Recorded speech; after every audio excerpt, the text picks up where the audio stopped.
Bem-vindos ao especial Fortaleza 300 anos, uma realização O Povo, com apoio da Prefeitura de Fortaleza, capital de todos. Eu sou Isabel Andrade e hoje a gente vai discutir a ideia de uma cidade justa.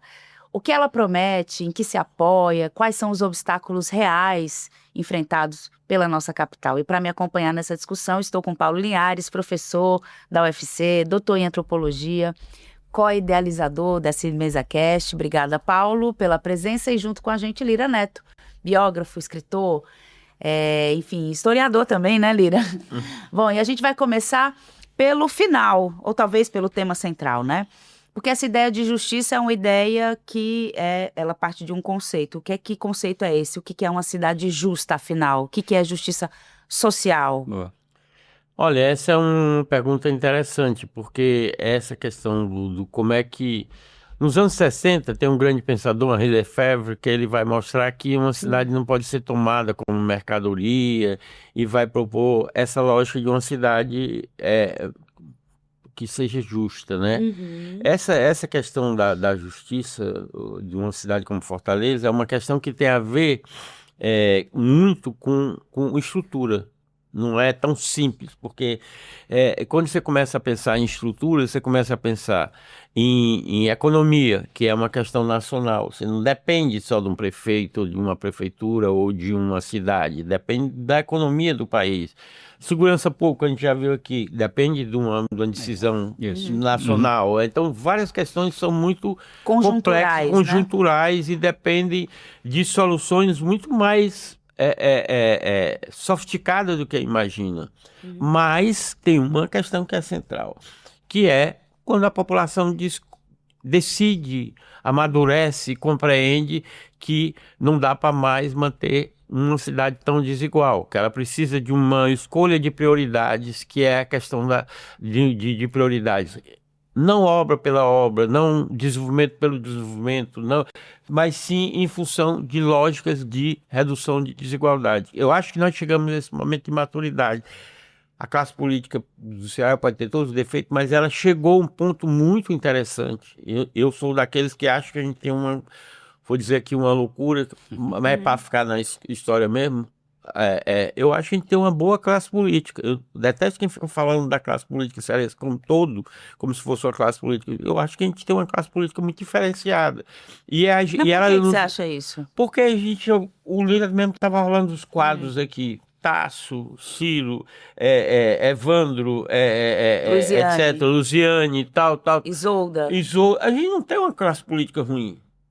É muito, até melhor do que a média do empresariado, da classe empresarial. Então, não é um problema da classe. E eu acho que a população como um todo chegou a uma compreensão de que esse desafio da desigualdade é uma grande prioridade para Fortaleza. Tanto que as eleições estão mostrando isso. Encaminha-se uma necessidade e uma obrigação que a população exige uma compreensão de que essa desigualdade não dá para aguentar.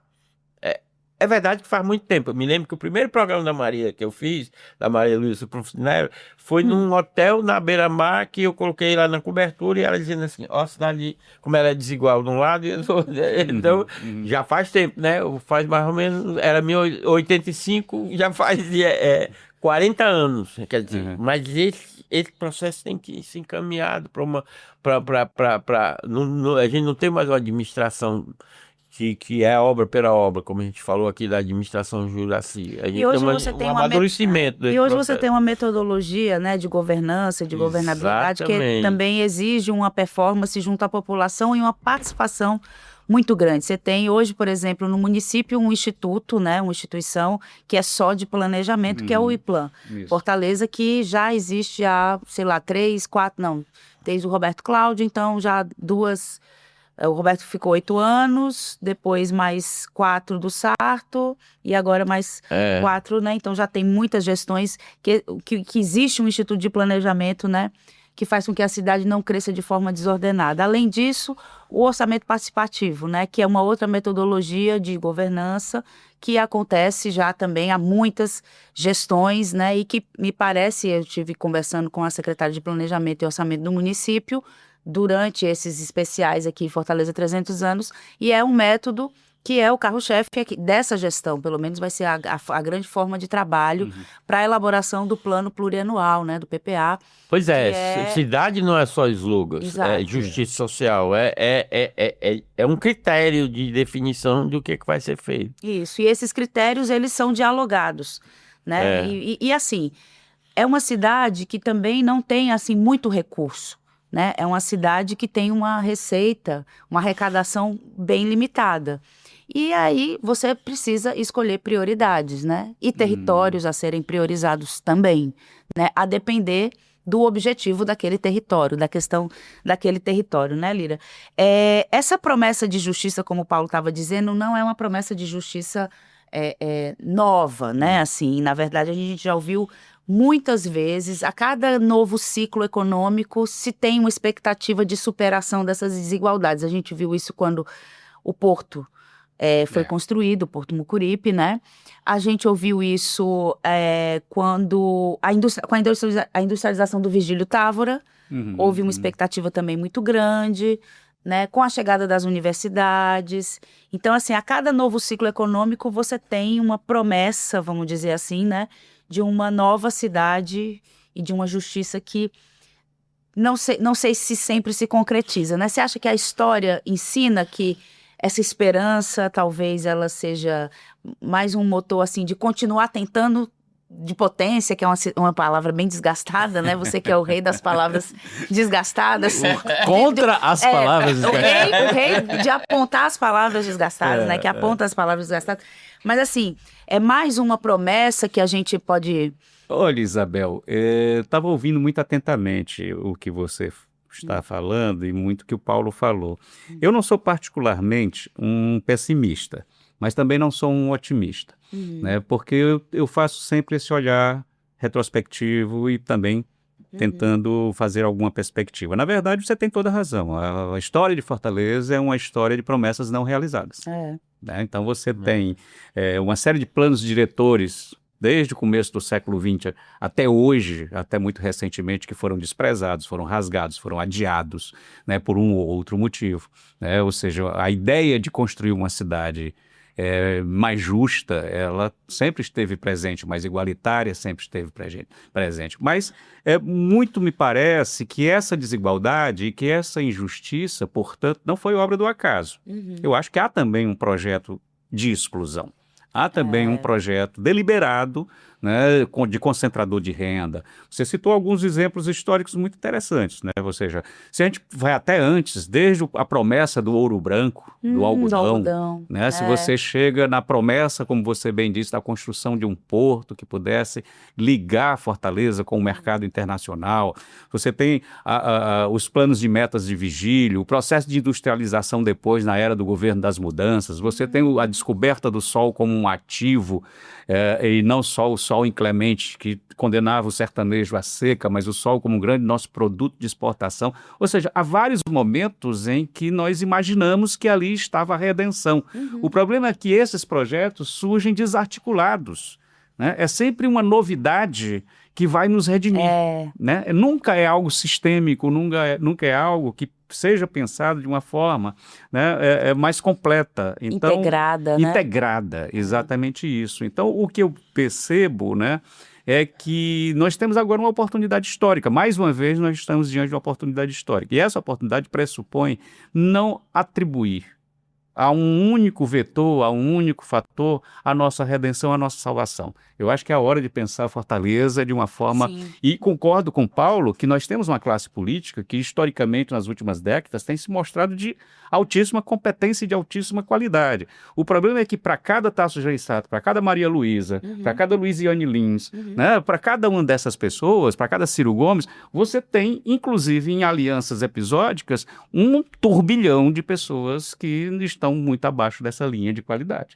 Então, você que foi deputado estadual e tem um livro maravilhoso sobre isso, você conviveu exatamente com o outro lado desta classe política. Perfeito, é verdade. Na CPI, do Fundef. Exatamente. Então, isso me lembra também, quando você fala assim de uma abordagem sistêmica, não para essa chave, porque assim, eu acho que de alguma maneira, quando a gente pensa no século XX, a chave era desenvolvimento. E não necessariamente justiça social. Exato. Né? E aí, quando você puxa essa chave da justiça social, tem um assunto ou uma área que aparece mais, né? Que acho que deve ser a primeira e a prioridade, que é a educação. A educação, ela passa a ser pauta, assim, séria, vamos dizer assim, a partir da redemocratização. Antes disso, ela não era uma pauta necessariamente de igualdade, né? Do ponto de vista de alfabetização na idade certa, toda criança na escola. Exato. Então, é o governo das mudanças, por exemplo, que vai começar... O governo do Tasso Gereissati, que vai começar a trazer essa questão da educação, né? E aqui no município de Fortaleza, hoje a gente pode dizer que sim, nós temos, né, 97% dessas crianças, né, dentro da escola, né? Muito por conta de um projeto cearense, né? E que foi replicado em todo o Brasil, né? Isabel, você me permite fazer aqui um desvio de rota e, ao mesmo tempo, uma coisa que está muito perto do que você está dizendo. Porque aí eu gostaria de pedir ao Paulo, inclusive, né, para falar sobre isso, porque pouca gente sabe. Mas, por exemplo, todo esse modelo de educação do Ceará, de que tanto se comenta e se vende realmente como uma conquista do Ceará, histórica do Ceará, esses números da educação do Ceará, mas tudo isso... Paulo, me desculpe, você não seja sem nenhum cabotinismo de sua parte, mas, de fato, tudo isso tem origem num nome de uma pessoa que se chama Edgar Linhares. E esse personagem, às vezes, muito pouco reconhecido. Paulo, quem foi Edgar Linhares? Mais um apagamento, né? Mais um apagamento. Né? Edgar Linhares, outro apagado. Pode se sentir à vontade de falar de Edgar Linhares sem nenhum problema. Olha, ele foi um educador a vida inteira, fazendo experiência, inclusive com o Vigílio. Você falou de Vigílio aqui, ele foi coordenador de educação do governo Vigílio. Por acaso, seu pai também. Exatamente, meu pai. Aliás, Vigílio, eu me lembro que eu era ainda criança e o Vigílio mandou ligar lá para casa e disse: diz o Edgar para se esconder que o exército vai pegar ele. O Vigílio tinha isso, é outro componente importante. Muito interessante, né? Assim, a ambiguidade. Quem me né, contou um dia desse, depois fale já, que quero que você fale muito de Edgar, mas quem me contou um dia desse sobre algo parecido com isso foi de Ataí Bezerra de Menezes. Quando estava na época da ditadura e o cerco estava se fechando contra o curso de Ciências Sociais e sobre o de Ataí, quem conseguiu que o de Ataí saísse do Brasil e tivesse uma bolsa de estudos fora do Brasil foi Vigílio Távora. Exatamente. Olha. E fez com com muitas pessoas. Com muitas... Mas fale de Edgar. Mas o projeto do Edgar, né? Não, aí ele ficou fazendo essas experiências. Fomos para São Paulo nessa época da ditadura, porque a barra estava pesada aqui, ele dirigiu um colégio, fizemos várias experiências, dirigiu um colégio e ele foi formatando esse modelo que é baseado em leitura, em linguagem, domínio de leitura das crianças de ensino fundamental, o número de as palavras que dominam, etc. E no segundo governo, o Cid, como prefeito de Sobral, o Cid chamou e ele fez esse projeto, que eu chamo o método Edgar Linhares. E esse método é exatamente esse sucesso, essa coisa que não... que aparece muitos donos, isso é normal, mas que esse método é realmente o método. Qual é o método? O método se baseia em algumas questões centrais. Um é o domínio de palavras, linguagem, leitura. Então, uma criança de baixa renda lia 4, 5 mil palavras. Essas crianças hoje do Ceará leem, quando termina, de 10 a 12 mil palavras. Se baseia na gestão, da qualidade da gestão da escola. E na participação das famílias ligado a esse modelo de gestão, né? Então, esse método é uma marca muito importante quando a gente vai discutir essa questão da gente sair desse buraco da desigualdade. A gente tem uma educação de qualidade. Eu diria que isso, no caso de Fortaleza, tem que ser aliado também de uma política cultural, porque essa cidade de serviço que a gente quer fazer precisa de educação, numa população educada, escolarizada, com repertório intelectual e com cultura. E não aquela ideia de cultura, de democracia, de que tem uma cultura erudita que vai ser democratizada. A ideia de democracia cultural. Isso. Não, Pronto. é Pois diferente explique esse de conceito democratizar também. a cultura. É diferente de democratizar a cultura. Democratizar a cultura é como se existisse uma cultura Uma em cima da elite Não, nós intelectualizada. temos uma cultura interessante, que pulsante, que precisa de uma população que produza. Isso. A democracia cultural é que essa população Não é não vai vertical, ser, né, Paulo? não vai ser só consumo, ela vai produzir, ela vai criar. Então você precisa de ter escola de formação artística, você precisa de centralização da atividade cultural, você precisa de uma parte. Bianualmente, isso é uma pesquisa nacional sobre concentração de cultural no Brasil, que é assustador no Brasil inteiro. Por exemplo, o equipamento, isso é um orgulho para mim, mais democrático nessa pesquisa, nacionalmente, é o Centro Cultural Dragão do Mar. Porque a parte grande da população participa daquele equipamento, os jovens de baixa renda, tal. Mas isso precisa ser estrutura urbana dos bairros precisa ser mais democrática, né? A estrutura de lazer, a estrutura de centro cultural, assim, então essa cidade mais democrática e que essa população com repertório intelectual participe da vida da cidade é uma coisa difícil. Aí, né? Paulo, tem uma coisa que talvez seja interessante conceitualmente a gente lembrar, né? Quando você fala de centro cultural, você pressupõe periferias culturais. Né? Então é melhor falar de centros, né? Ou seja, de que simplesmente um centro que irradia essa cultura para todo. Não, na verdade, o processo é exatamente o oposto. É que esse centro seja um ponto de convergência, não no sentido de levar a cultura para as pessoas, mas que ele seja também um receptáculo dessa cultura orgânica que brota nas comunidades. E que também a gente desterritorialize, né, ou descentralize, desculpa, essa concentração de centros culturais. Assim, a minha experiência de periferia não é em Fortaleza, porque eu cresci em São Paulo, mas eu cresci na periferia de São Paulo. E, assim, uma dificuldade que a gente tem é de mobilidade, né? Você sai da periferia para você ir para um centro cultural. Dragão do Mar está no centro de Fortaleza, está no centro da cidade, mas o transporte você tem que pagar, né? Não é sempre que você consegue pagar aquela passagem. Às vezes, Fortaleza ainda tem uma vantagem que São Paulo não tem, que é a gratuidade, né? Assim, todos os dias da semana são gratuitos, né? Em São Paulo você ainda paga para entrar no centro cultural, muitas vezes no MASP você precisa pagar e tal. Um valor simbólico, mas quando você junta com a passagem, com o lanche e a entrada e uma família, 3 pessoas, né? Então tudo isso vai ficando caro. E aqui em Fortaleza, assim, como a gente já falou aqui em outros episódios, é uma cidade espraiada. Você sair do Janguruçu, você sair, né, do Maranguape, de uma cidade vizinha, né? Fica complicado, fica muito complicado, né? Então, assim, como é que a gente supera essa questão do repertório que você está colocando? Porque a combinação é educação e repertório, né? Cultural, para você poder ter alguma competitividade dentro desse mundo, que é extremamente competitivo. Né? Essa desigualdade do capital cultural, a ideia de capital cultural está incluída aí, a questão da educação e de cultura.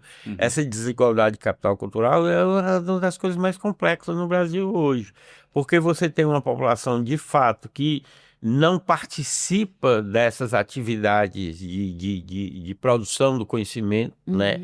E é uma sociedade que assustadoramente se propõe a ter, a partir de agora, só insiders e outsiders, ou seja, as pessoas que são muito importantes para esse modelo que está nascendo aí, que é pouca gente, e o resto da população toda outside. Agora tem um aspecto, então esse é um Paulo, desafio nosso de cidade, dentro de uma realidade dramática. Agora né? Tem uma aposta muito grande. O trabalho é mais concentrador ainda. Mas tem uma aposta muito grande nas novas tecnologias, né? Mas o mundo do trabalho dessas novas tecnologias, ele tende a ser mais concentrador ainda. Sim.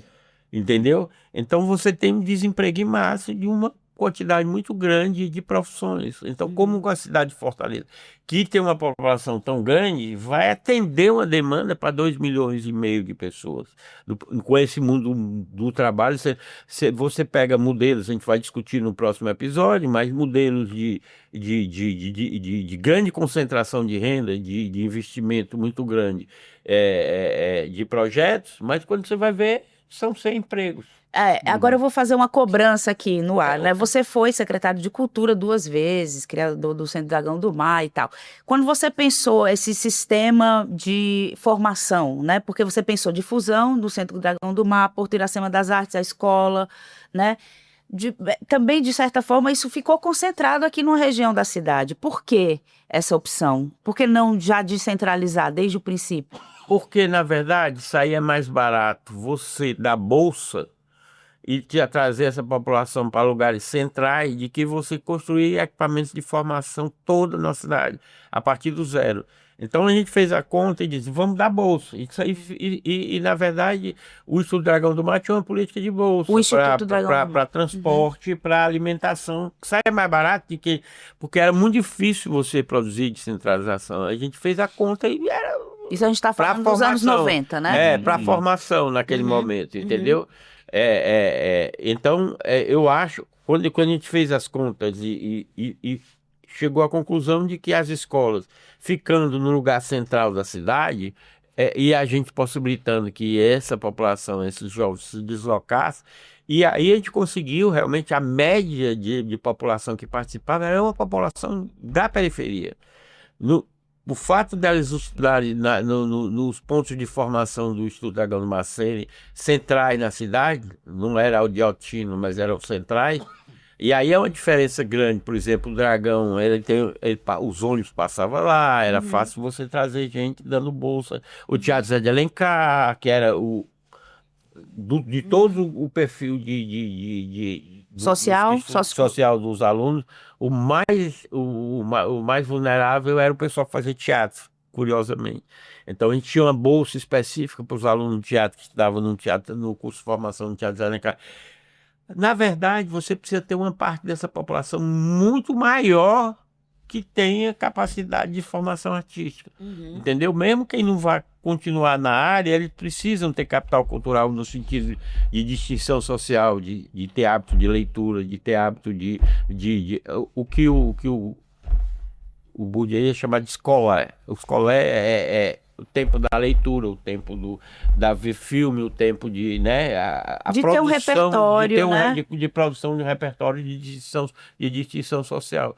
Então, produzir essa população, trazer... Eu digo porque eu dou aula na Federal e eu faço investigação sobre a minha estudo. Parte da população é, como você diz, muito grande, que está na universidade nos últimos anos de ciências sociais, que não tem vida cultural na cidade, não tem capital cultural porque não tem acesso, não tem dinheiro, não tem capacidade de visitar isso com frequência. Então você tem uma cidade onde a construção das distinções sociais na cultura, vamos supor, quem é que é importante que um aluno, que uma população da universidade reconheça como os grandes artistas plásticos. Nós falamos aqui no artista, não é mais plástico, mas porque acabaram com essa palavra, mas eu adoro plástico. Artistas visuais. Se você pegar 100 alunos de universidade no Ceará e perguntar assim, quem é Bandeira, 90% não sabe. É mesmo?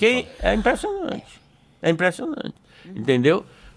O país inteiro é assim, né? O GECE diz que é um dos países de maior concentração de capital cultural do mundo, porque realmente é uma diferença muito grande. E nesse jogo aí, você entra toda a construção do que significa distinção social. Eu queria aproveitar isso. No Brasil de hoje dá muita distinção social quem tem padrão agro. O agro é pop. A música sertaneja, o carrão, etc, etc.